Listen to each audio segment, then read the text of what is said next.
Good evening, ladies and gentlemen. ഞാൻ എന്ത് പറയാനാണ് എന്നുള്ളത് വലിയൊരു വലിയ ക്വസ്റ്റ്യൻ. But then MT സാറിനെ കുറിച്ചിട്ടുള്ളതാണ്.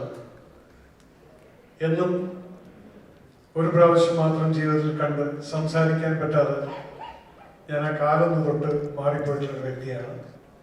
അദ്ദേഹം മൈൻഡ് ചെയ്തിട്ടില്ല. I'm not bothered. കാരണം ആ കാലത്ത് തൊടാൻ പറ്റി. അത് കഴിഞ്ഞിട്ട് പിന്നീട് എൻ്റെ ജീവിതത്തിൽ എനിക്കൊരു കോൾ വന്നിട്ടുണ്ടായിരുന്നു. ഒരു ദിവസം രാത്രിയിൽ ഒരു 9:30-10 മണിക്ക്. അത് ഹരിഹരൻ സാറിൻ്റെ കോളായിരുന്നു. ഡയറക്ടർ ഹരിഹരൻ സാറ് എൻ്റെ ആദ്യത്തെ സിനിമ കീർത്തിചക്ര കണ്ടിട്ട് കാലിക്കറ്റിൽ നിന്ന് MT സാറും ഹരിഹരൻ സാറും കൂടെ കാണാൻ പോയിട്ട് പറഞ്ഞു, രവി ഒരാൾ എൻ്റെ അടുത്ത് സംസാരിക്കുന്നു. പിന്നീട് ഞാൻ ശബ്ദം കേൾക്കുന്നത് MT സാറിൻ്റെ. That was something I don't know. ഒരു ഞാനൊരു എഴുത്തുകാരനൊന്നുമല്ല. അദ്ദേഹത്തിൻ്റെ ആ ഒരു കാറ്റ്, കാരണം അതേ ഭാരതപ്പുഴ വക്കിന് തന്നെയാണ് എൻ്റെ വീട്. ഞാൻ ആ ട്രീക്കുമ്പടി സൈഡിൽ. അപ്പോൾ എവിടുന്നൊക്കെയോ ആ കാറ്റ് കിട്ടിയിട്ടുള്ളതുകൊണ്ടായിരിക്കും ആ ഒരു കീർത്തിച്ചൊക്കെ എഴുതാൻ സാധിച്ചല്ല. പക്ഷെ അദ്ദേഹം അന്ന് പറഞ്ഞൊരു വാക്കുണ്ടായിരുന്നു, രവി നീ മനോഹരമായിട്ട് നിന്റെ സ്ക്രീൻ പ്ലേ എഴുതിയിട്ടുണ്ടോ? എനിക്കത് അങ്ങനെ തോന്നിയിട്ടൊന്നുമില്ല. ഞാനതിൽ മനോഹരമായിട്ട് സ്ക്രീൻ പ്ലേ എഴുതിയിട്ടുണ്ടോ?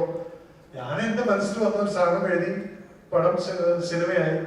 പക്ഷെ പിന്നീട് എനിക്ക് സ്റ്റേറ്റ് അവാർഡ് വന്ന സമയത്ത് എനിക്ക് ആ പടത്തിന് ബെസ്റ്റ് സ്ക്രീൻ പ്ലേക്കുള്ള അവാർഡാണ് എനിക്ക് കിട്ടിയത്. അപ്പൊ അദ്ദേഹത്തിന്റെ ആ ഒരു vision, what did I do in that film, the best is the screen play എന്നുള്ളത് MT സാർ പറഞ്ഞിട്ടുണ്ട്. അപ്പൊ അദ്ദേഹത്തിന്റെ ഈ 9 കഥകൾ, അതിൽ എൻ്റെ ഗുരുനാഥൻ ചെയ്തിരിക്കുന്നു, പ്രിയദർശൻ 2 കഥകൾ ചെയ്തിരിക്കുന്നു.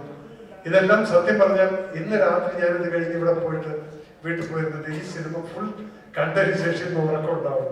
ബിക്കോസ് ഇന്ന് കാലത്ത് കുറേ റിപ്പബ്ലിക് ഡേ ആയതുകൊണ്ട് ആർമി ഓഫീസർ, അതിൻ്റെ പേരിൽ കുറേ പ്രശ്നങ്ങളുണ്ടായിരുന്നു. എല്ലാം എഴുതി ഇന്ന് ഈ സിനിമ കണ്ടിട്ട് and whatever I heard about this film from my ഗുരു പ്രിയേട്ടൻ, അന്ന് ഷൂട്ട് ചെയ്യുന്ന സമയത്ത് തന്നെ അദ്ദേഹം കുറേ കാര്യങ്ങൾ പറഞ്ഞിട്ടുണ്ടായിരുന്നു.